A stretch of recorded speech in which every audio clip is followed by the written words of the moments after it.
trì nó lại là nó cũng cứ lâu lâu mới có cái gì cái này nó có đứa giờ đi học cái bị như này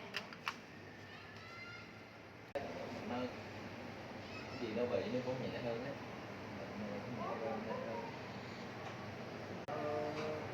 Sốt hay là gì đó